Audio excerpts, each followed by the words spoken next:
Radar चीख रहे थे, आसमान गरज रहा था, हवा में पलट झपट और तूफानी घन गरज जारी थी। पाकिस्तान और भारत के जंगी तैयारे एक दूसरे पर झपट रहे थे और हर लम्हा मौत व जिंदगी का खेल जारी था। दोनों तरफ एक ही कोशिश थी, हमारा कोई पायलट मिसाइल का निशाना न बने। मगर पाकिस्तान के शाहीन उस वक़्त सिर्फ लड़ नहीं रहे थे, वो तारीख लिख रहे थे। फिर एक पैगाम आया, मुझे राफेल चाहिए और मेरा एक भी पायलट लूज नहीं होना चाहिए। जी हाँ, ये पाकिस्तान एयर चीफ के जुमले थे जो शाहीनों ने सुने। पाकिस्तान के हर एक तैयारे के मुकाबले में भारत ने 10 से 12 जहाज़ भेजे थे। राफेल, जैगवार, सू-30 सब मौजूद थे। लेकिन दूसरी तरफ थे पाकिस्तान के शाहीन, जिनकी आंख निशाने पर और दिल ईमान से लबरेज था।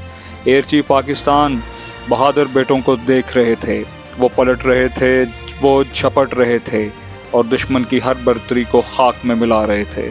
फिर कुदरत ने करम किया और वो लम्हा आया जब सिर्फ दुश्मन के जहाज़ नहीं गिरे, बल्कि गरूर गिरा, तकब्बर टूटा और एक तारीखी फतह पाकिस्तान के नाम हुई। दोस्तों, ये सिर्फ एक जंग न थी, ये अज़म, हिकमत और गैरत की जीत थी। अगली बार कोई पूछे राफेल कहाँ है, तो कह देना वो पाकिस्तान की तारीख में गुम हो गया, जैसे दुश्मन के ख्वाब।